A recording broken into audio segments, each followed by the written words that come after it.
আমি ফাতেমা বুঝি, আমার বাবার দরদ আমি বুঝি। ফাতেমা রাদিয়াল্লাহু তাআলা আনহা এইভাবে কান্দেন আর বিশ্ব নবীজির কাছে কথা বলেন। ফাতেমা বসে পড়লেন, আল্লাহর নবী ফাতেমার কোলে মাথা রাইখা নবীজি শুয়ে আছেন। ফাতেমা এইদিকে একটা কাপড় নিয়া গরম সেক দিতেছেন, নবীজির কতস্থানে সেক দিতেছেন। নবীজি কিছু আরাম পাইছেন, নবীজি ঘুমায় পড়েছেন ফাতেমার কোলে। বিশ্ব নবী রাহমাতুল লিল আলামিন ঘুমন্ত ফাতেমার কোলে ঘুমায় গেছেন। আর এইদিকে ফাতেমা নবীজির কতস্থানে এইভাবে মুছে দেন আর সেক দেন, চোখ থেকে পানি ছেড়ে কান্দে।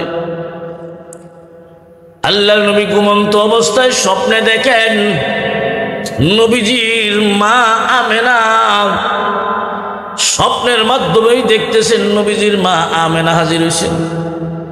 আল্লাহর নবী স্বপ্নের মাধ্যমেই বলতেছেন, মা আজকে এতদিন হয়ে গেল আমি তোমাকে দেখতে পারি নাই, জন্মের আগেই বাবা হারাইলাম, আর জন্মের 6 বছর পরেই মা তোমাকে হারাইয়াছিল।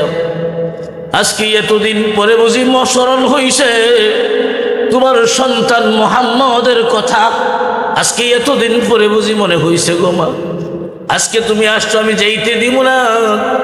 আল্লাহ নবী স্বপ্নের মাধ্যমে আমেনার হাত ধরে ফেললেন, স্বপ্নের মাধ্যমে হাত ধরে ফেললেন আর বলতেছেন, এতদিন পাইলাম মা তোমাকে যেতে দিব না। হাত ধরছেন, মা যেতে দিব না বলছেন। এমনি বিশ্বনবীর ঘুম ভেঙে গেল, ঘুম ভেঙে গেল। ফাতেমা রাদিয়াল্লাহু তাআলা আনহার কোলে বিশ্বনবী মাথা রেখে শুয়েছিলেন। এমনি ফাতেমা রাদিয়াল্লাহু তাআলা আনহা ডাক দিয়া বলেন, আব্বা গো, আপনি মনে হয় স্বপ্নে দেখেছেন, আপনি মনে হয় স্বপ্নে দেখেছেন।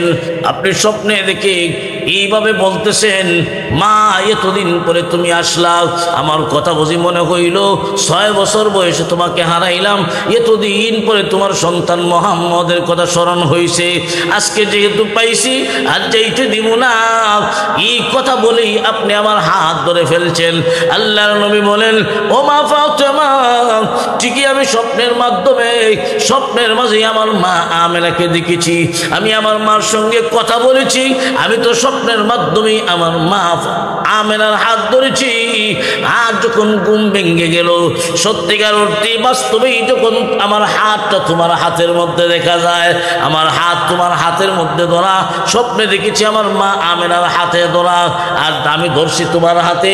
মানে যা আজ থেকে আমি মুহাম্মদ ঘোষণা দিলাম, এখন থেকে তুমি ফাতেমা, আমি মুহাম্মদের মা। মুসলমান, এই জন্যে বিশ্বনবী রাহমাতুল লিল আলামিন ফাতেমাকে মা বলতেন। মা ফাতেমা, এটা নবী বলতেন, নবীর জন্য, উম্মতের জন্য নয়। এই উম্মতের অনেকেই ফাতেমা রাদিয়াল্লাহু তাআলা আনহার ব্যাপারে বলে মা ফাতেমা। এই মা ফাতেমা এটা উম্মতের জন্য বলা ঠিক নয়, এটা নবীর জন্য ঠিক ছিল। মা ফাতেমা বলা এটা শিয়াদের থেকে প্রবর্তিত। এখানে একটা মাসআলা জানা দরকার, দুনিয়ার মুসলমানের জানা থাকা দরকার। মা ফাতেমা শিয়ারা বলে এটা মুমিন ইমানদারের জন্য নয়। শিয়ারা কেন বলে? শিয়ারা আপনি আমার নবীকে নবী মানে না, এরা নবী মানে আলী রাদিয়াল্লাহু তাআলা আনহুকে। তাই আলী রাদিয়াল্লাহু তাআলা আনহুকে যেহেতু নবী মানে, নবী হিসাবে উনি রুহানি পিতা, আর নবীর বিবি ফাতেমা হলেন মা। তাই শিয়ারার থেকে প্রবর্তিত এই কথাটা, শিয়ারার দাবি মা ফাতেমা। ও মুসলমান, এই উম্মতের জন্য ফাতেমাকে মা বলা ঠিক নয়, কিন্তু বিশ্ব নবীর জন্য এটা ঠিক। নবীজি বলেছেন মা ফাতেমা, কারণ ফাতেমা তো নবীজির মেয়ে। এটা ভালো করে মনে রাখবেন, ফাতেমা উম্মতের মা নয়। কেন নয়? কেন নয়? নবী এই উম্মতের রুহানি পিতা, আর নবীর বিবিরা হলেন এই উম্মতের জন্য রুহানি মাতা। আল্লাহ পাক রব্বুল আলামিন বলেন, النبي أولى بالمؤمنين من أنفسهم وأزواجه أمهاتهم আল্লাহ পাক রব্বুল আলামিন বলেন নবীর বিবিরা হলেন তোমাদের রূহানি মাতা নবীর বিবিরা যদি মা হন নবী আমাদের কি হন নবী আমাদের রূহানি পিতা আল্লাহর নবী নিজেও বলেছেন আবু দাউদ শরীফের হাদিস আল্লাহর নবী বলেন ইন্নামা আনা লাকুম বিমানজিলাতিল ওয়ালিদ আল্লাহর নবী বলেন উম্মত রে আমি নবী তোমাদের বাফর জায়গায় আমি তোমাদের রূহানি বাবা নবী রূহানি বাবা আর নবীর বিবিরা হলেন রূহানি মা তো নবীর বিবিরা যদি রূহানি মা হন তাহলে ফাতেমা রাদিয়াল্লাহু তাআলা আনহা নবীজির মেয়ে আমাদের বোন হয় আল্লাহর নবী বিশ্ব নবী রাহমাতুল লিল আলামিনের কলিজার টুকরা হযরত ফাতেমা রাদিয়াল্লাহু তাআলা আনহা নবীজিকে কেমন মহব্বত করতেন আর নবীও কেমন মহব্বত করতেন ফাতেমাকে বিশ্ব নবী তায়েফের ময়দান থেকে রক্তমাখা অবস্থায় যখন বাড়িতে আসলেন নবীজির মেয়েরা নবীজিকে দেখার জন্য আসলো নবীজির ঘরে আসলো সবাই দুঃখ পাইল ওইদিকে নবীজির পাগলনি ফাতেমা রাদিয়াল্লাহু তাআলা আনহা উনিও নবীজির ঘরে ঢুকলেন অন্যান্য মেয়েদেরকে ওনার বোনদেরকে বের করে দিলেন ফাতেমা রাদিয়াল্লাহু তাআলা আনহা নবীজির ঘরে ঢুকে দরজা বন্ধ করে দিলেন ফাতেমা রাদিয়াল্লাহু তাআলা আনহা বিশ্ব নবীর এই আঘাতপ্রাপ্ত স্থান এবং রক্তমাখা শরীর থেকে এত ব্যথিত হলেন ফাতেমা আল্লাহর নবীর কামরায় আল্লাহর নবীর রুমে দরজা বন্ধ করে দুইটা হাত উপরের দিকে উঠায় বলতেছেন আল্লাহ আমার আব্বা তো তোমার দ্বীনের কাজের জন্য গিয়েছিলেন প্রভু তুমি তো ইব্রাহিম আলাইহিস সালাতু ওয়াস সালামের জন্য নমরুদের আগুনকে এয়ার কন্ডিশন বানায় দিয়েছিলা মুসা আলাইহিস সালাতু ওয়াস সালামের জন্য নীল নদীতে তুমি রাস্তা বানিয়ে দিয়েছিলা আল্লাহ তুমি তো চাইলেই পারো আমার আব্বাকে তায়েফের যুবকেরা যখন পাথর মেরেছে আল্লাহ তুমি তো চাইলেই পারতে আমার আব্বার গায়ে যে পাথরগুলা মারছে এই পাথরগুলাকে তুলায় রূপান্তরিত করতে প্রভু তুমি আমার আব্বাকে কেন তুলা বানাইলেন আমার আব্বার এই পাথরগুলাকে কেন তুলা বানাইলে না এইভাবে আল্লাহর কাছে অভিযোগ করতে লাগলেন আল্লাহর নবী বলেন মারে এমন ভাবে কইস না এমন ভাবে বলিস না এমন ভাবে বলতে নাই ফাতেমা রাদিয়াল্লাহু তাআলা উনি কান্দেন আর বিশ্ব নবীকে বলেন আব্বা আপনি বুঝবেন কি গো বাবার দরদ আপনি কেমনে বুঝবেন কারণ আপনার তো বাবা জন্মের আগেই দুনিয়ার থেকে আল্লাহ নিয়ে আনিছেন আপনি তো বাবার মায়া মহব্বত পান নাই আপনি বাবার মায়া মহব্বত বাবার দরদ কেমনে বুঝবেন আর আপনার আল্লাহই তো বুঝবে না কারণ আপনার আল্লাহর তো মাও নাই বাবাও নাই সুবহানাল্লাহ ফাতেমা রাদিয়াল্লাহু তাআলা বলেন আপনিও বুঝবেন না আপনার আল্লাহও বুঝবে না আমি ফাতেমা বুঝি আমার বাবার দরদ আমি বুঝি ফাতেমা রাদিয়াল্লাহু তাআলা এইভাবে কান্দেন আর বিশ্ব নবীজির কাছে কথা বলেন ফাতেমা বসে পড়লেন আল্লাহর নবী ফাতেমার কোলে মাথা রাইখা নবীজি শুয়ে আছেন ফাতেমা এইদিকে একটা কাপড় নিয়া গরম সেক দিতেছেন নবীজির কতস্থানে সেক দিতেছেন নবীজি কিছু আরাম পাইছেন নবীজি ঘুমায় পড়েছেন ফাতেমার কোলে বিশ্ব নবী রাহমাতুল লিল আলামিন ঘুমন্ত ফাতেমার কোলে ঘুমায় গেছেন আর এইদিকে ফাতেমা নবীজির কতস্থানে এইভাবে মুছে দেন আর সেক দেন চোখ থেকে পানি ছেড়ে কান্দে আল্লাহর নবী ঘুমন্ত অবস্থায় স্বপ্নে দেখেন নবীজির মা আমেনা স্বপ্নের মাধ্যমেই দেখতেছেন নবীজির মা আমেনা হাজির হয়েছেন আল্লাহ নবী স্বপ্নের মাধ্যমেই বলতেছেন মা আজকে এতদিন হয়ে গেল আমি তোমাকে দেখতে পারি নাই, জন্মের আগেই বাবা হারাইলাম, আর জন্মের 6 বছর পরেই মা তোমাকে হারাইছিলাম। আজকে এতদিন পরে বুঝি স্মরণ হইছে তোমার সন্তান মুহাম্মদের কথা। আজকে এতদিন পরে বুঝি মনে হইছে গো মা, আজকে তুমি আসছো আমি যাইতে দিব না। আল্লাহ নবী স্বপ্নের মাধ্যমে আমেনার হাত ধরে ফেললেন, স্বপ্নের মাধ্যমে হাত ধরে ফেললেন, আর বলতেছেন এতদিন পাইলাম মা তোমাকে যেতে দিব না। হাত ধরছেন মা যেতে দিব না বলছেন, এমনি বিশ্বনবীর ঘুম ভেঙে গেল। ঘুম ভেঙে গেল, ফাতেমা রাদিয়াল্লাহু তাআলা আনহার কোলে বিশ্বনবী মাথা রেখে শুয়েছিলেন। এমনি ফাতেমা রাদিয়াল্লাহু তাআলা আনহা ডাক দিয়া বলেন, আব্বা গো আপনি মনে হয় স্বপ্নে দেখেছেন, আপনি মনে হয় স্বপ্নে দেখেছেন। আপনি স্বপ্নে দেখে এইভাবে বলতেছেন মা এতদিন পরে তুমি আসলা, আমার কথা বুঝি মনে হইল 6 বছর বয়সে তোমাকে হারাইলাম, এতদিন পরে তোমার সন্তান মুহাম্মদের কথা স্মরণ হয়েছে, আজকে যেহেতু পাইছি আর যাইতে দিব না। এই কথা বলেই আপনি আমার হাত ধরে ফেলছেন। আল্লাহর নবী বলেন, ও মা ফাতেমা ঠিকই আমি স্বপ্নের মাধ্যমে স্বপ্নের মাঝে আমার মা আমেনাকে দেখেছি, আমি আমার মার সঙ্গে কথা বলেছি, আমি তো স্বপ্নের মাধ্যমে আমার মা আমেনার হাত ধরেছি। আর যখন ঘুম ভেঙে গেল, সত্যিকার অর্থে বাস্তবেই যখন আমার হাতটা তোমার হাতের মধ্যে দেখা যায়, আমার হাত তোমার হাতের মধ্যে ধরা, স্বপ্নে দেখেছি আমার মা আমেনার হাতে ধরা, আর আমি ধরছি তোমার হাতে। মানে যা আজ থেকে আমি মুহাম্মদ ঘোষণা দিলাম, এখন থেকে তুমি ফাতেমা, আমি মুহাম্মদের মা। মুসলমান, এই জন্য বিশ্বনবী রাহমাতুল লিল আলামিন ফাতেমাকে মা বলতেন। মা ফাতেমা এটা নবী বলতেন, নবীর জন্য উম্মতের জন্য নয়। এই উম্মতের অনেকেই ফাতেমা রাদিয়াল্লাহু তাআলা আনহার ব্যাপারে বলে মা ফাতেমা। এই মা ফাতেমা এটা উম্মতের জন্য বলা ঠিক নয়, এটা নবীর জন্য ঠিক ছিল। মা ফাতেমা বলা এটা শিয়াদের থেকে প্রবর্তিত। এখানে একটা মাসআলা জানা দরকার, দুনিয়ার মুসলমানের জানা থাকা দরকার। মা ফাতেমা শিয়ারা বলে এটা মুমিন ইমানদারের জন্য নয়। শিয়ারা কেন বলে? শিয়ারা আপনি আমার নবীকে নবী মানে না, এরা নবী মানে আলী রাদিয়াল্লাহু তাআলা আনহুকে।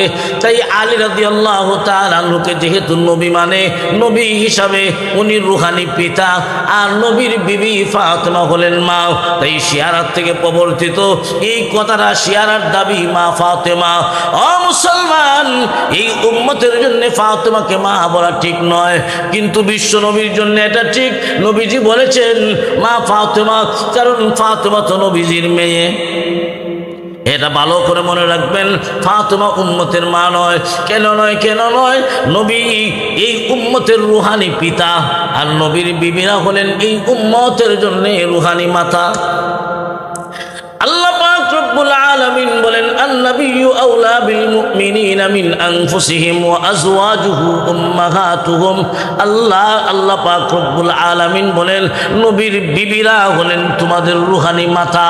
নবীর বিবিরা যদি মা হন, নবী আমাদের কি হন? নবী আমাদের রুহানি পিতা। আল্লাহর নবী নিজেও বলেছেন, আবু দাউদ শরীফের হাদিস, আল্লাহর নবী বলেন, ইন্নামা আনা লাকুম বিমানজিলাতিল ওয়ালিদ। আল্লাহর নবী বলেন, উম্মত রে, আমি নবী তোমাদের বাপর জায়গায়, আমি তোমাদের রুহানি বাবা। নবী রুহানি বাবা, আর নবীর বিবিরা হলেন রুহানি মা। তো নবীর বিবিরা যদি রুহানি মা হন, তাহলে ফাতেমা রাদিয়াল্লাহু তাআলা আনহা নবীজির মেয়ে, আমাদের বোন হয়। তাই এই কথাটা খুব ভালো করে মনে রাখবেন, ফাতেমাকে এই উম্মতের জন্য উম্মতের মা বলা ঠিক নয়। এটা নবী বলেছেন নবীর জন্যে, কারণ ফাতেমা তো নবীর মেয়ে। পৃথিবীর মুসলমান ইমানদার ওই ফাতেমা রাদিয়াল্লাহু তাআলা আনহাকে নবীজি এত ভালোবাসতেন, এত পছন্দ, এত মহব্বত করতেন।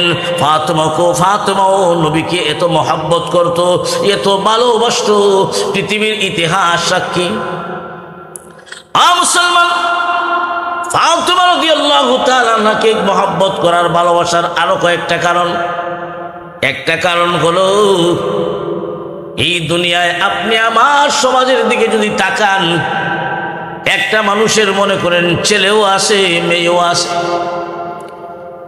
ছেলেও আছে মেয়েও আছে, দেখবেন ছেলের চাইতে মেয়েকে মহব্বত বেশি করা হয়, ঠিক না বেঠিক? মেয়ের মহব্বত ছেলের তুলনায় অনেক বেশি। এখন মনে করেন আপনার 3টা মেয়ে আছে, 3টা মেয়ে, 3টা মেয়ের প্রতি মহব্বত সমান থাকবে না। ছোট মেয়ে যিনি হবেন ওনার মহব্বত বেশি হবে, ঠিক না বেঠিক? এই জন্যে ফাতিমা রাদিয়াল্লাহু তাআলা আনহা নবীজি ছোট্ট মেয়ে, সবার ছোট ফাতিমা, তাই নবীজি ফাতিমাকে বেশি ভালোবাসতেন, ফাতিমাকে বেশি মহব্বত করতেন। আল্লাহর নবীকে উনিও মহব্বত করতেন। ফাতিমা রাদিয়াল্লাহু তাআলা আনহা নবী উনার সম্পর্কে বিশ্ব নবী বলেন, ফাতিমা বিদাতুম মিন্নি, ফাতিমা আমার শরীরের অংশ, ফাতিমা যদি কষ্ট পায় আমি নবী কষ্ট হয়। মুসলমান ইমানদার, আল্লাহর নবী মেয়ে ফাতিমা খাতুনে জান্নাত, সুন্দরী মহিলা, এমন সুন্দরী আল্লাহর নবী বলেন আমার মা ফাতিমার সৌন্দর্য দেইখা জান্নাতের হুর পরীরা ঈর্ষা করবে। ফাতিমার সৌন্দর্যের কাছে জান্নাতের হুর পরী যারা আছে আর সৌন্দর্য মূল্যহীন। আল্লাহ পাক রব্বুল আলামিন কেমন সুন্দর বানাইলেন। এই পৃথিবীতে বিশ্ব সুন্দর 4 জন মহিলা ছিলেন। একজন হলেন পয়গম্বর ইব্রাহিম আলাইহিস সালাতু ওয়াস সালামের স্ত্রী হযরত সারা আলাইহিস সালাতু ওয়াস সালাম, আরেকজন হলেন ফেরাউনের স্ত্রী হযরত আসিয়া, আরেকজন হলেন মরিয়ম আলাইহিস সালাতু ওয়াস সালাম, ঈসা আলাইহিস সালাতু ওয়াস সালামের আম্মা মরিয়ম। আর 4 নম্বর হলেন বিশ্ব নবীর কলিজার টুকরা খাতুনে জান্নাত ফাতিমা রাদিয়াল্লাহু তাআলা আনহা। নবীজির কলিজার টুকরা মেয়ে হিজরত যখন হয়ে গেল মদিনাতুল মুনাওয়ারা, সাহাবায়ে কেরাম মক্কা থেকে মদিনাতুল মুনাওয়ারায় হিজরত করলেন ঈমান এবং ইসলামের জন্য, ঈমান রক্ষার জন্য। বিশ্ব নবীর নির্দেশে সাহাবীরা নিজের ঘর বাড়ি ছেড়ে দিয়া মদিনাতুল মুনাওয়ারায় হিজরত করলেন। যারা মক্কা থেকে মদিনায় গেছেন ওনাদের তো জায়গা বাসা নাই, গরিব, অনেক গরিব মানুষ মদিনাতুল মুনাওয়ারাতে গেছেন, তাদের জায়গা গড় নাই, থাকবার জায়গাও নাই। আল্লাহর নবী যখন হিজরত করলেন, হিজরতের পরে মুহাজির এবং আনসার, মক্কা থেকে যারা মদিনায় গিয়েছেন তাদেরকে মুহাজির বলা হয়, আর মদিনার সাহাবী যারা ওনাদেরকে আনসার বলা হয়।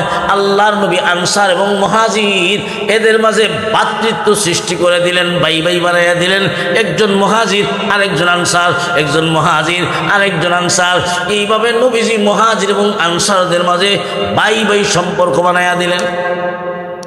মদিনার আনসার সাহাবীরা কেমন ভাবে মুহাজির ভাইদেরকে গ্রহণ করলো। মুসলমান খুব ভালো করে মনে রাখবেন সাহাবীদের আদর্শ। মদিনার মানুষ মক্কার মুহাজির ভাইদেরকে এমন ভাবে গ্রহণ করে নিল। অনেক সাহাবী, অনেক আনসার সাহাবী নিজের জায়গা জমির অংশ পর্যন্ত তার ভাই হিসাবে মুহাজির সাহাবীকে দান করছে। আনসার অধিক সাহায্যকারী। এর মধ্য থেকে একজন সাহাবী, আল্লাহু আকবার, হযরত আলী রাদিয়াল্লাহু তাআলা, যিনি ইসলাম গ্রহণ করেন, বালকদের মধ্য থেকে সর্বপ্রথম যিনি কালেমা পাঠ করেছেন তিনি হলেন হযরত আলী রাদিয়াল্লাহু আনহু। আলী রাদিয়াল্লাহু তাআলা খুব বুদ্ধিমান, নবীজির দামাত, কিছুই নাই, গরিব, নবীর ঘরে থাকেন, নবীর ঘরে খান। ওইদিকে নবীজির মেয়ে ফাতিমা রাদিয়াল্লাহু তাআলা আনহা, নবীর কলিজার টুকরা মেয়ে, দ্বিতীয় হিজরিতে আল্লাহ রসুল সাল্লাল্লাহু আলাইহি ওয়াসাল্লাম ঘোষণা দিলেন ফাতেমার বিয়ের ব্যাপারে। বড় বড় ধনী সাহাবীরা পর্যন্ত প্রস্তাব দিল বিশ্ব নবীর কাছে। নবী কারো প্রস্তাব গ্রহণ করলেন, মুসলমান ধনী ধনী সাহাবীরা, রাজা বাদশাহরা পর্যন্ত ফাতেমাকে বিয়ার প্রস্তাব দিল। নবী কারো প্রস্তাব গ্রহণ করে না। উসমান রাদিয়াল্লাহু তাআলা আনহু, আবু বকর সিদ্দিক রাদিয়াল্লাহু তাআলা আনহু হযরত আলীকে বলতেছেন, আলী রে, তুমি যাও, তুমি গিয়া প্রস্তাব দেও। আমাদের মনে হয় আল্লাহর নবী তোমার অপেক্ষা করতেছেন, তুমি প্রস্তাব দিবা আর নবী তোমার প্রস্তাব গ্রহণ করবে। হযরত আলী রাদিয়াল্লাহু তাআলা সাহস পান না। আমি কেমনে যাই, আমি কিভাবে যাব, আমার নিজের তো থাকবার জায়গা নাই। আল্লাহু আকবার। কিন্তু সাহাবীদের পরামর্শে আলী রাদিয়াল্লাহু তাআলা গেলেন। রাসূল মসজিদে নববীতে বসা, আলী রাদিয়াল্লাহু তাআলা ঢুকছেন। আসসালাতু ওয়াসসালামু আলাইকা ইয়া রাসূলুল্লাহ। নবীজি সালামের জবাব দিলেন। আলী রাদিয়াল্লাহু তাআলা গিয়েছিলেন বিবাহের প্রস্তাব দিবেন। নবীজি সালামের জবাব দেওয়ার সাথে সাথেই আলী কিছু না বলে বের হয়ে গেলেন। আবার সাহাবীরা পাঠাইলেন, আবার আসলেন। আসসালাতু ওয়াসসালামু আলাইকা ইয়া রাসূলুল্লাহ। আল্লাহর নবী এবার ডাক দিয়া বলেন, আলী এসো। যেই মাত্রই কথা বলছেন, আলী এবারও কোনো কথা না বলে আবার পিছন দিকে চলে গেছেন। আবার পাঠাইছেন সাহাবীরা। এবার আলী রাদিয়াল্লাহু তাআলা আনহু নবীজির কাছে গিয়া সালাম দিছেন। আল্লাহর নবী বলেন, আলীর এই দিকে আও। আলী রাদিয়াল্লাহু তাআলা আনহু নবীজির কাছে গেলেন। নবী নিজ থেকেই জিজ্ঞাসা করলেন, আলী কিছু বলবে নাকি? নবীজি নিজের থেকেই বলতেছেন, আলী রে, তুমি কি ফাতেমার বিবাহের প্রস্তাব নিয়ে আইছো নাকি?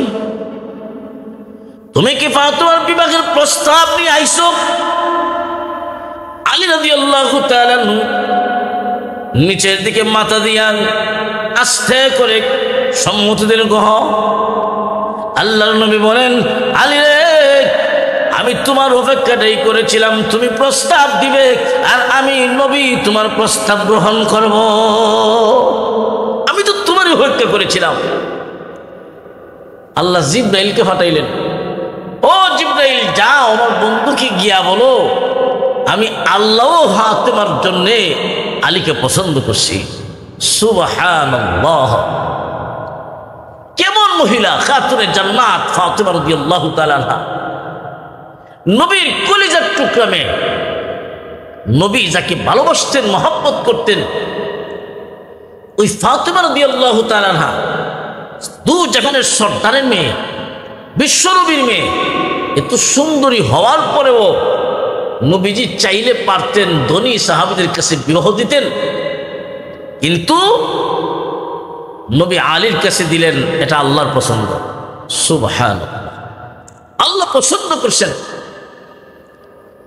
আলী রাদিয়াল্লাহু তাআলা গরীব মানুষ, থাকার মতো জায়গা নাই, ঘর নাই। নবী জিজ্ঞাসা করলেন, আলী তুমি যে বিয়া করবা, মোহর দিবা কি? মোহর আছে কি?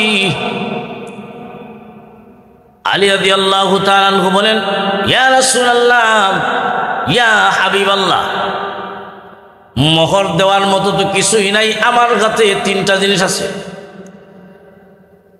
বদরের যুদ্ধে গনিমতের মাল থেকে আপনি যে আমাকে লোহার একটা জাররা পোশাক দিয়েছিলেন, একটা হেলমেট আর তলোয়ার, এই তিনটা জিনিসই আছে। কেমন গরিব মানুষ ও মুসলমান!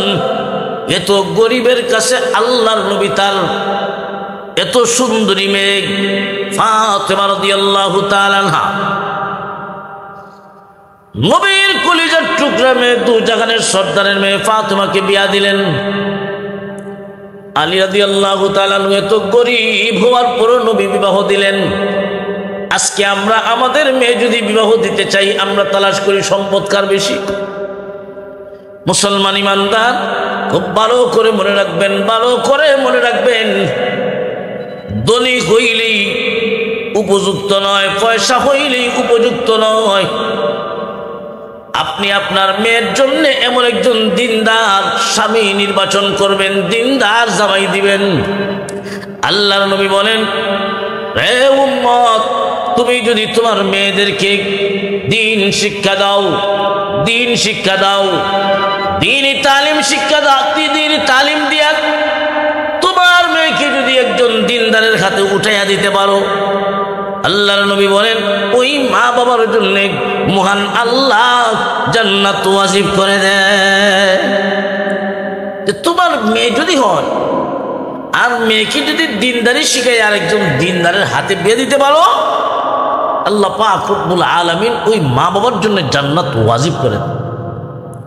আজকে আমরা দিনদারি দেখি না, দেখি পয়সা কার বেশি, এতে জামাই কালো হোক আর জেসা হোক, যাই হোক। আর লন্ডনে যদি হয় বুড়া হইলে অসুবিধা নাই, ঠিক না বেটি? আবার লন্ডনে বেটি যদি হয়, মহিলা যদি লন্ডনী হয়, তাহলে আলহামদুলিল্লাহ বর্তমান সমাজে বাচ্চাও ফ্রি পাওয়া যায়। দেখছেন না, বাজারে আপনি কাপড় ধোয়ার পাউডার কিনেন, সাথে বালতি ফ্রি। লন্ডনী মহিলা বিয়া করলে বাচ্চা ফ্রি। মুসলমান ইমানদার, দিনদারি এমন গুরুত্ব। একজন দিনদার মহিলা যদি আপনার ভাগ্যে পান, দিনদার মহিলাকে যদি স্ত্রী বানিয়ে আনতে পারেন, আল্লাহর নবী বলেন ওই দিনদার স্ত্রীটাই হলো দুনিয়ার সবচেয়ে বড় সম্পদ। এই জন্য আমরা আমাদের মেয়ে বিবাহ দিতে, বোন বিবাহ দিতে আমরা তাস করব স্বামী দিনদার কিনা। পয়সা নাই কিন্তু দিনদারি আছে, এরপর আমরা দিতে পারি। ভাইয়েরা আমার, এই কথাটা আল্লাহর নবী হাদিস শরীফের মাঝে বলেন, কালান নবী সাল্লাল্লাহু আলাইহি ওয়াসাল্লাম, আল মারআতু ইযা সাল্লাত খামসাহা ওয়া সামাত সাহরাহা ওয়া আহসানাত ফারজাহা ওয়া আতাআত বালাহা। যেই মহিলা যার মাঝে চারটা গুণ থাকবে, এক নাম্বার হলো 5 ওয়াক্ত নামাজ পড়ে, 2 নাম্বার হলো রমজান মাসের রোজা রাখে। 5 ওয়াক্ত নামাজ আর রমজান মাসের রোজা, এই দুইটা বিধান দুনিয়ার সকল মুমিন মুসলমান, ধনী গরিব, নারী পুরুষ সকলের উপর সমানভাবে ফরজ। যেই মহিলার মাঝে এই দুইটা গুণ থাকবে, 3 নাম্বার হলো ওয়া আহসানাত ফারজাহা, যেই মহিলাটা তার সতীত্বের হেফাজত করবে, পর্দা মতে চলবে। 4 নাম্বার হলো স্বামীর ইতাআত। এই 3টা গুণ যদি কোনো মহিলার মাঝে থাকে, প্রথম 3টা গুণ যদি কোনো মহিলার মাঝে থাকে, নামাজ, রোজা আর সতীত্বের হেফাজত করা, বোঝা গেল এই মহিলার মাঝে দিনদারি আছে। এমন দিনদার মহিলাকে যদি বিয়া করা হয়, ওই মহিলা তার স্বামীর খেদমত করবেই, স্বামী ভক্ত হবেই। আল্লাহর নবী 4 নম্বরে গুণ বলেছেন ওয়া আতাআত বালাহা। আর মহিলা যদি বিয়া হওয়ার পরে স্বামীর আনুগত্য করতে পারে, নবীজি পুরস্কার ঘোষণা করেন, ফালতাদখুল মিন আইয়ি আবওয়াবিল জান্নাতি শাআত। আল্লাহ পাক রব্বুল আলামিন কিয়ামতের ময়দানে ওই মহিলার জন্য জান্নাতের 8টা দরজা খুলে দিবেন, যেই দরজা দিয়ে ইচ্ছা আল্লাহর তৈরি জান্নাতে ঢুকতে পারবে। তাহলে দিনদার মহিলা কাকে, এটা চিনবেন কি করে? দিনদার মহিলা কোনোদিন বেনামাজি হবে না, দিনদার মহিলা রোজা ছাড়বে না, দিনদার মহিলা বেপরদা হবে না। আর আজকে আমরা দেশে দেখবেন স্কুল কলেজ শিক্ষা প্রতিষ্ঠানে যেই মহিলাটা পর্দা করে আসলে বোরকা নেয়, ওই মেয়েটাকে তার সহপাঠীর যারা বুরকা পরে না, পর্দা করে না, ওই সমস্ত সহপাঠীরা তাকে ক্রিটিসাইজ করে। ও মুসলমান, এটা নিজের স্বার্থের বেলায় আজকে আমরা তুচ্ছ তাচ্ছিল্য করি। বাস্তবিক প্রয়োজনের সময় সঠিকটাই মুসলমান বুঝে। যেমন একটা উদাহরণ দিয়ে বলি, যেমন মনে করেন আপনি যখন লেখাপড়া করছেন, আপনার সাথে 10টা মেয়ে ছিল, এর মধ্যে 2টা মেয়ে স্কুলের ওই কোনা দিয়ে বলে, বোরকা পরন নেই, কারোর সাথে কথা বলে না, তাদের কোনো বন্ধুও নাই, ফ্রেন্ডশিপও নাই। আর 8টা মেয়ে আলহামদুলিল্লাহ ক্লাসের সব ছেলে যারা আছে সব তারা ফ্রেন্ডশিপ, একসাথে চলাফেরা, একসাথে রাস্তায় বের হওয়া। তখন ওই 2টা মেয়েকে নিয়ে ক্লাসের অন্যান্য ছেলে মেয়েরা ক্রিটিসাইজ করে যে এটা আনকালচার, সামাজিক না। ঠিক না বেঠিক? সামাজিক না। পড়ালেখার জীবন শেষ, তখন মনে করেন আপনার বড় ভাই বিদেশ থেকে আসছেন, আর আপনার কোনো একজন পড়ালেখার সাথী একটা মেয়ে, আপনার ফ্রেন্ডশিপ যার সাথে ছিল, এমন মেয়ে সম্পর্কে যদি প্রস্তাব দেয়, তখন জিগায় অমুককে চিনস কি? তখন ওই ভাইটা আরে সর্বনাশ, আরে সর্বনাশ, এই মেয়েটা তো আমার সাথেই লেখাপড়া করছে। না না, কত ছেলের সাথে যে তার সম্পর্ক ছিল। ওই ভাইয়ের জন্য যদি ওই 2টা মেয়ে, যে 2টা মেয়েকে 10 বছর আগে উনি আনকালচার বলছিল, ওই 2টা মেয়ের কোনো একটা সম্পর্কে যদি বিবাহের আলাপ দেওয়া হয়, আর তাকে যদি জিজ্ঞাসা করা হয় অমুকের মেয়ে অমুক, তুমি কি চিনো? তখন হ্যাঁ খুব ভালো, মেয়েটা খুব ভালো, আমরা সবাই লেখাপড়া করছে, কারোর সাথে কোনো কথা বলে না, কোনো ছেলেদের সাথে কথা বলে না, হ্যাঁ মেয়েটা খুব ভালো। ঠিক না বেঠি? ঠিক এই কথাটা মানুষ নিজের প্রয়োজনে সত্যিরা ঠিক হয়ে বোঝে। 10 বছর আগে পড়ালেখার সময় যিনি পর্দা করছে, যিনি দিনের উপরে চলছে, ওই মেয়েটাকে মানুষ আনকালচার বলে, অসামাজিক বলে। কিন্তু নিজের প্রয়োজনে যখন এই মেয়েটাকে নিতে হয়, নিজের যখন প্রয়োজন হয়, তখন দেখা যায় ওই 2টা মেয়ে যাকে অসামাজিক বলেছিল তাকেই নিতে চায়। আর 10 বছর আগে যাদের সাথে সময় কাটাইল এরা নেয় না। এটা হলো আমাদের অবস্থা। এই জন্য ভাই, দিনদারির মূল্য অনেক বেশি, অনেক বেশি। এই জন্য সবসময় দিনদারিকে গুরুত্ব দিবেন। রাসূল নবীর মেয়ে ফাতিমা রাদিয়াল্লাহু তাআলা আনহা, উনার মাঝে কেমন দিনদারি ছিল, কেমন দিনদারি ছিল! আল্লাহু আকবার! যার দিনদারির উপর খুশি হইয়া আল্লাহ পাক রব্বুল আলামিন নবীজির মাধ্যমে সুসংবাদ দিয়েছেন, সাইয়্যিদাতুন নিসাই আহলিল জান্নাহ, জান্নাতে মহিলাদের লিডার। দিনদারির কারণে, নবীর মেয়ে হওয়ার কারণে নয়, স্বজন প্রীতি করে নয়, তোমার আমলের কারণে আল্লাহ পাক খুশি হয়েছেন। খাতুনে জান্নাত, জান্নাতের সার্টিফিকেট প্রাপ্ত সাহাবী, যিনি জান্নাতের মহিলাদের সর্দারনি হবেন। আর নবীজি এমন ব্যক্তির হাতে গরিব হোক উঠাইয়া দিছেন, আল্লাহু আকবার!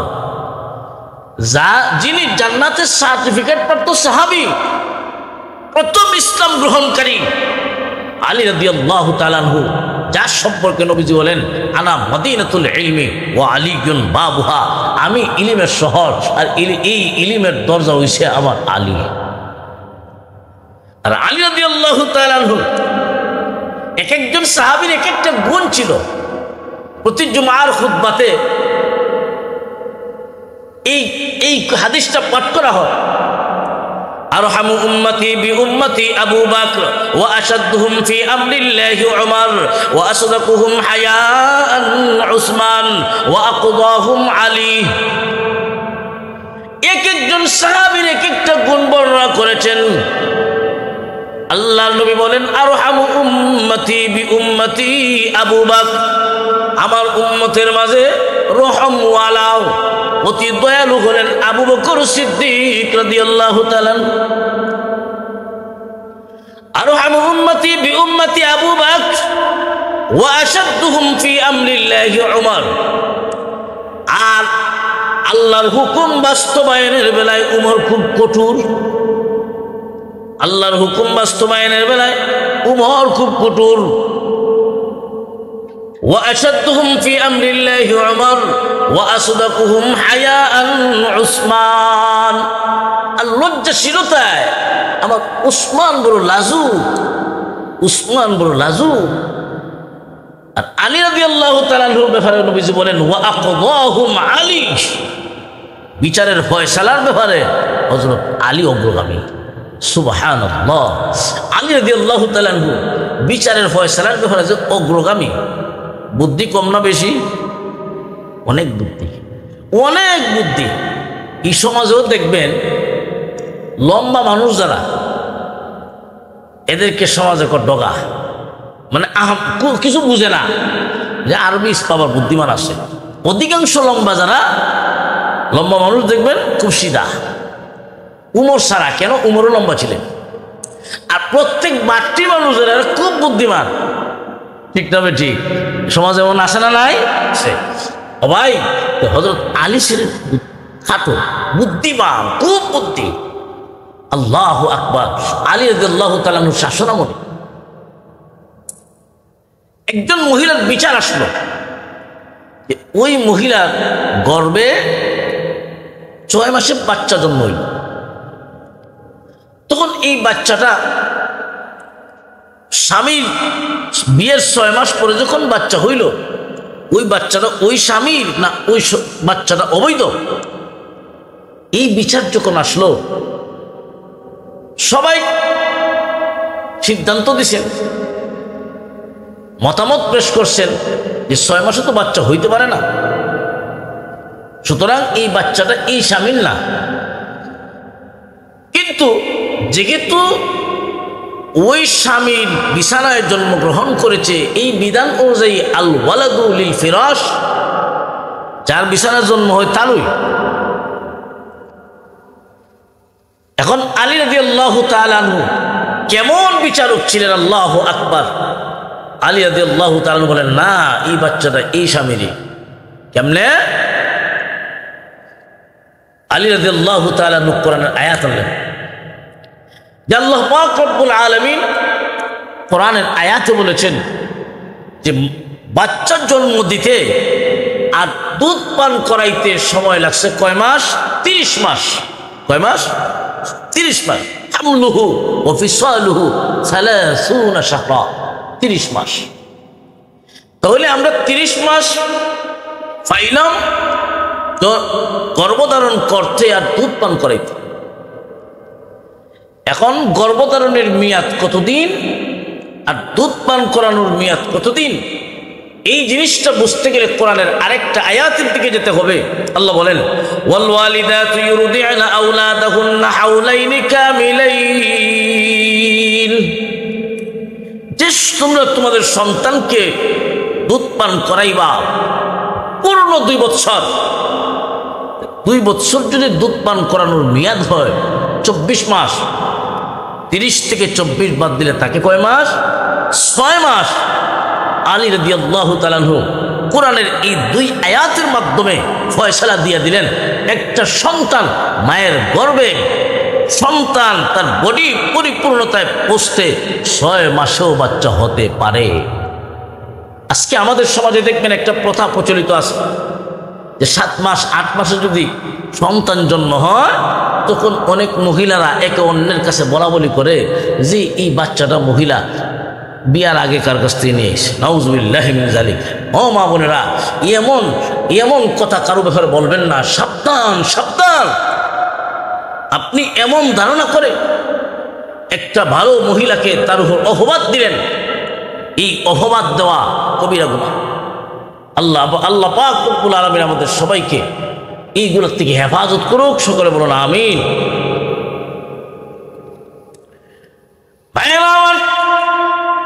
ইমানদার নারী হোক অথবা পুরুষ হোক, মহান আল্লাহর কাছে কত দামি হয়।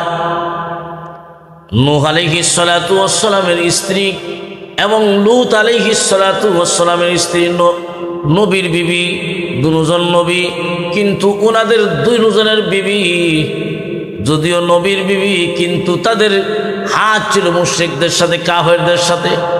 বেঈমান, ইমানদার না হওয়ার কারণে, বেঈমান হওয়ার কারণে নবীর বিবি হয়েও জাহান্নামের আগুন থেকে নিজেকে রক্ষা করতে পারবে না।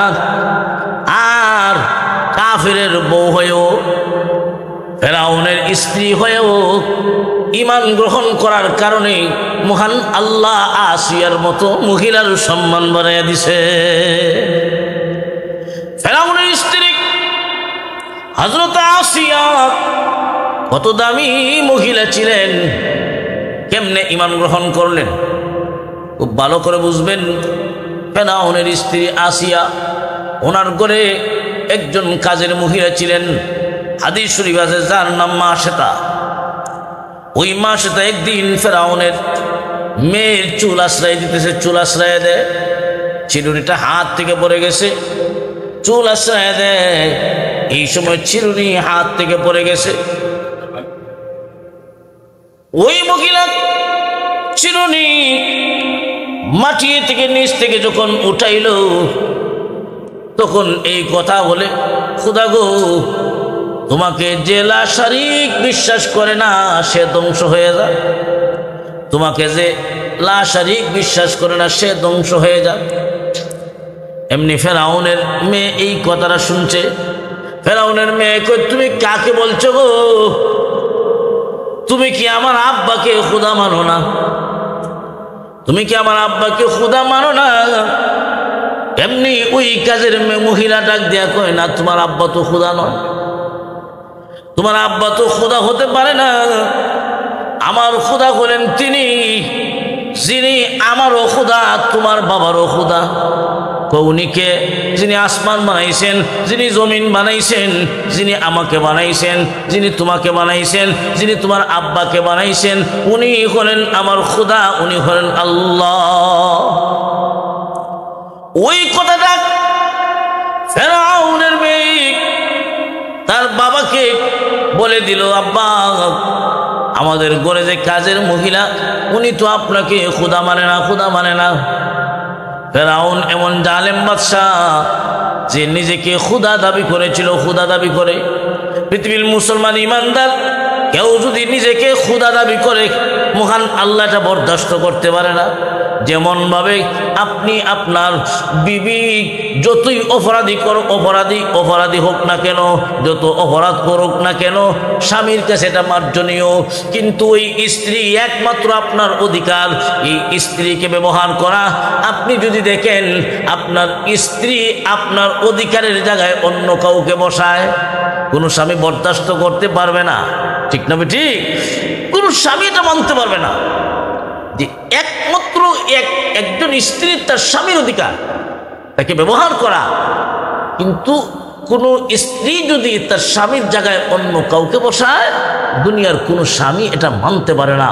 ঠিক তেমনি ভাবে মানুষ যত পাপাচারী করুক না কেন, আল্লাহর কাছে যখন মাফ চায়, তখন আল্লাহ মাফ করে দেয়, সুযোগ দেয়, আল্লাহ ধরে না ছাড় দেয়।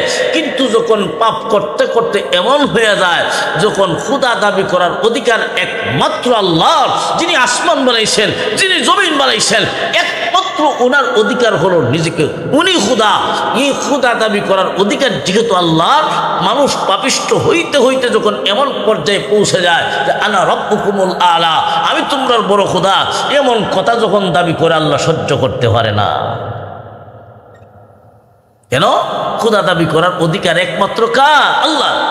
এই অধিকার যে নিজের মধ্যে নিতে চাইবে, আল্লাহ তখন আশ্বাস দেয় না। মুসলমান, এই পৃথিবীতে অনেকেই এমন খোদা দাবি করেছিল। নমরুদ খোদা দাবি করছে, ধ্বংস হয়েছে। ফেরাউন খোদা দাবি করেছিল, ধ্বংস হয়েছে। সাদ্দাত নিজেকে খোদা দাবি করেছিল, ধ্বংস হয়েছে। ওইদিকে ইউসুফ নওয়াজ নিজেকে খোদা দাবি করেছিল, ধ্বংস হয়েছে। ফেরাউন নিজেকে খোদা দাবি করে, ওই মহিলার সংবাদ পেয়ে মহিলাকে ডাকলো, কি গো, তুমি কি আমাকে খোদা মানো না? ওই মহিলা তখন দেড়তহীন ভাষায়, কারণ ইমানদার এমন এক ব্যক্তির নাম যার ভিতরে ইমানের নূর পয়দা হয়ে গেছে। ওই লোকটা কোনো জালেমের সামনে দাঁড়ায়া ইমানের স্বীকৃতি দিতে ভয় করে না। মহিলা কয়, আমি তো আপনাকে খোদা মানি না, কেন মানব? খোদা হওয়ার মতো যোগ্যতা আপনার মাঝে নাই। আমার খোদা হলেন যিনি আসমান জমিন চন্দ্র সূর্য বানাইছেন, যিনি আমাকে বানাইছেন, যে তোমাকে বানাইছেন, তিনি হলেন আমার আল্লাহ। তখন ফেরাউন ওই মহিলাকে বলল, হয় তুমি আমাকে খোদা মানবা, আর না হয় তোমাকে হত্যা করা হবে। ভয় দেখাইল। মুসলমান এমন এক জাতির নাম, ইমানদার এমন এক জাতির নাম, ভয় দেখাইয়া ইমান চিনায় নেওয়া যায় না। डरते नहीं मुसलमानों दुनिया में किसी से, डरते नहीं मुसलमानों दुनिया में किसी से, जब मिलता है दौलते ईमान नबी से। যে মুসলমান এমন এক জাতি, ইমান যার ভিতরে প্রবেশ করে এক আল্লাহর পরিচয় জাতির ভিতরে হয়ে যায়, এরা দুনিয়ার কোনো জালেম বাদশাকে ভয় করে না। ইমানের ঘোষণা জালেম বাদশার সামনে দাঁড়ায় দিতে পারে। ওই কর্মচারী কাজের মহিলা বলতেছে, না আমি আপনাকে খোদা মানতে পারি না। রে মহিলা, আমাকে যদি খোদা না মানো তাহলে তোমাকে হত্যা করা হবে। ফেরাউন ভাবতেছে, ফেরাউন নিজেও জানে সে যে নিজে খোদা নয়, আসল খোদা আসল মালিক যে আল্লাহ, এটা ফেরাউন নিজেও জানে। কিন্তু ওই মহিলাকে হত্যা করবে কেন? ওই মহিলাকে যদি হত্যা না করা হয়, ওই মহিলার সাথে আরো কয়েকজন আল্লাহ চিনে ফেলবে। তাই মহিলাকে যে কোনোভাবেই হত্যা করা হবে। ওই মহিলাকে বলা হলো, তোমাকে আগুনের মধ্যে পোড়া হবে, তেলে তোমাকে ছাড়া হবে, উত্তপ্ত গরম তেলের মাঝে তোমাকে ছেড়ে দেওয়া হবে। ওই মাসটা হাদিস শরীফে আছে, ওই মাসটাকে হত্যা করার জন্য ফেরাউন হুকুম দিল, আগুন ধরাও আর পাতিলা বসাও, তেল গরম করো। ওই মহিলাকে তেলের মধ্যে ছাড়া হবে। ভাইয়েরা আমার, মা সেটা তার কোলে একটা দুধের বাচ্চা, ছোট বাচ্চা, তার সামনে আগুন, জ্বলন্ত তেল। ওই তেলের সামনে যখন মহিলাকে হাজির করা হলো, তখন ঘোষণা দিল, এখনো সময় আছে, হয় তুমি ঈমান ছাড়বা, আর না হয় আমাকে খোদা মানবা। মহিলা তখন চোখ থেকে পানি ছেড়ে কান্দে, রে ফেরাউন, তুমি আমাকে আগুনে পুড়াইতে পারো, তেলে ছাড়তে পারো, হত্যা করতে পারো, কিন্তু যে আল্লাহর উপর ঈমান গ্রহণ করেছি, আমার জীবন যেতে পারে, ঈমান ছাড়তে পারি না।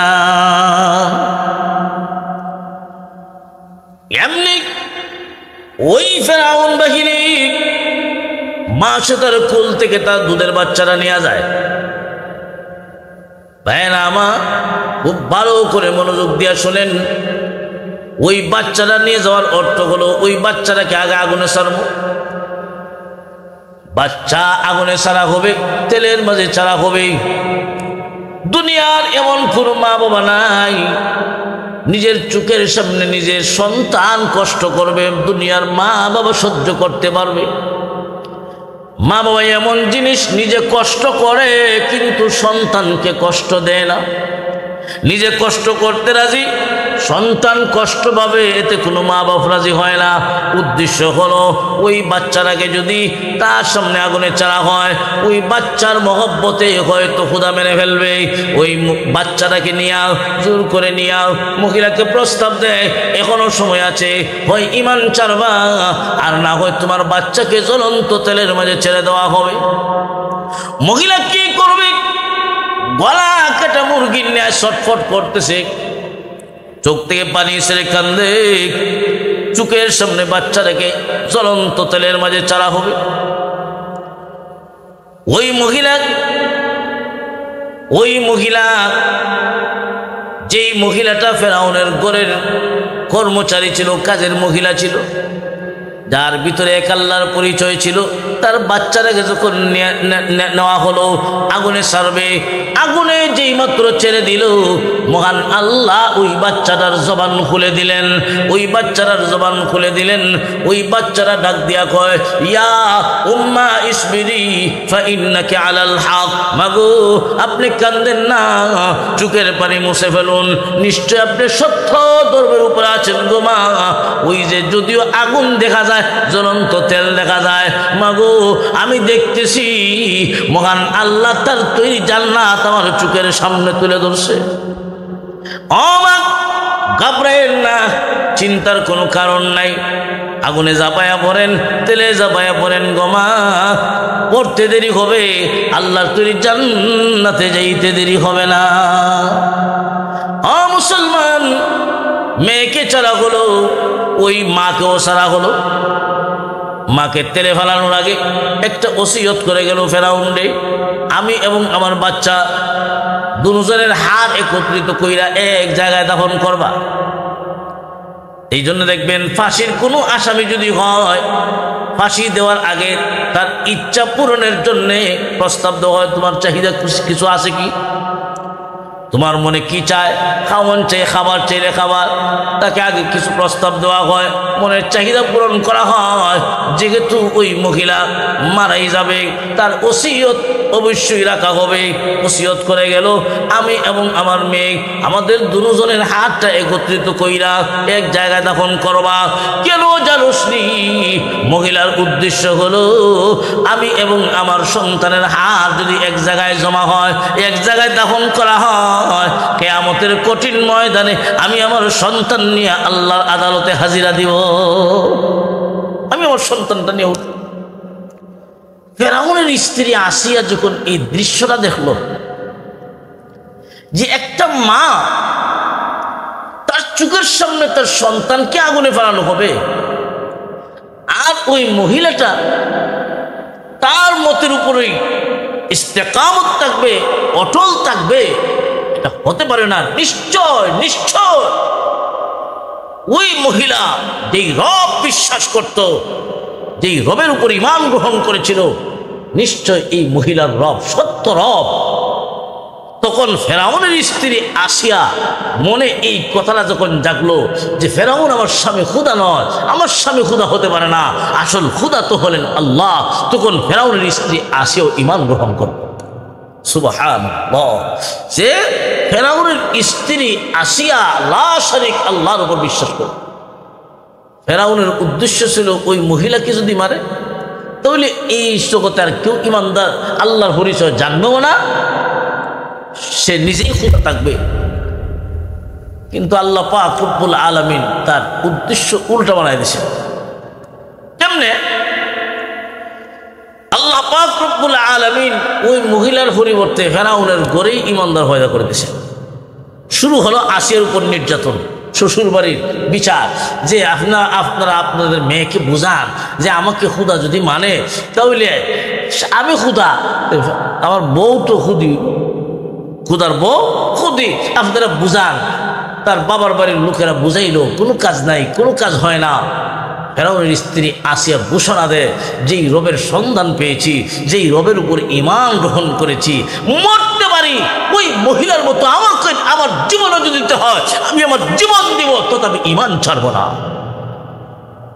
শেষ পর্যন্ত হযরত আসিয়ার দুই হাতে পেরেক মাইরা নির্যাতন যখন শুরু করলো, আসিয়া তখন আল্লাহর কাছে একটা দোয়া করলো, আল্লাহু আকবার। আসিয়ার দোয়াটা আল্লাহর কাছে তো পছন্দ হলো, মহান আল্লাহ কোরআনের আয়াত বানায়া বিশ্ব নবীর কাছে নাজিল করছে। وضرب الله مثلا للذين آمنوا امرأة فرعون إذ قالت رب ابن لي عندك بيتا في الجنة ونجني من فرعون وعمله ونجني من القوم الظالمين। আল্লাহ পাক রব্বুল আলামিন ঈমানদার মহিলাদের জন্য ফেরাউনের স্ত্রীর উদাহরণ দিলেন। ফেরাউনের স্ত্রী আসিয়া, আসিয়ার উপর যখন নির্যাতন শুরু হলো, আসিয়া ডাক দিয়া কয়, প্রভু গো, আমার জন্য তোমার কাছে একটা ঘর বানাইয়া দাও। আল্লাহ আমাকে এই জালেমের হাত থেকে উদ্ধার করো। দুনিয়া সুখ শান্তি আর চাই না, আল্লাহ আমাকে নিয়ে নাও। আল্লাহ তোমার কাছে আমার জন্য একটা ঘর বানায় ফেলো। মহান আল্লাহ আসিয়ার দোয়া কবুল করে আসিয়াকে দুনিয়ার থেকে উঠে নিলেন। মহান আল্লাহ আসিয়ার জন্য জান্নাতের ঘর তৈরি করে দিলেন। আসিয়ার জন্য জান্নাতের ঘর। আল্লাহ রাসূল সাল্লাল্লাহু আলাইহি সাল্লাম বলেন, মরিয়ম এবং আসিয়ার সাথে আল্লাহ পাক নবীর বিবাহ দিবে। খাদিজা রাদিয়াল্লাহু তাআলা আনহার ইন্তেকালের সময় নবীজি বলে দিয়েছিলেন, খাদিজা, তোমার দুই সতীন আছে, আসিয়া এবং মরিয়ম, এই দুইজনকে আমার সালাম দিবা। সুবহানাল্লাহ। যে আসিয়া ফেরাউনের স্ত্রী, কিন্তু ঈমান আনার কারণে এত দামি হয়ে গেলেন, আল্লাহ পাক আসিয়ার জন্য জান্নাতে ঘর বানাইলেন। আর এত সুখের সংসারেও যেহেতু স্বামীর সুখ পায় না, আল্লাহ পাক রব্বুল আলামিন বিশ্ব পয়গম্বরের স্ত্রী হওয়ার ভাগ্য দান করছে। আল্লাহু আকবার। এই জন্য ভাই, ইমানদার যেই হোক না কেন, ইমান আনলেই আল্লাহর কাছে দামি হওয়া যায়।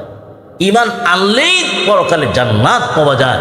লা শারিক আল্লাহর উপর যদি বিশ্বাস করেন, ইমান নিয়ে যদি মরতে পারেন, আল্লাহ পাক রব্বুল আলামিন ইমানের বদলা হিসাবে সর্বনিম্ন এই পৃথিবীর মতো 10টা পৃথিবী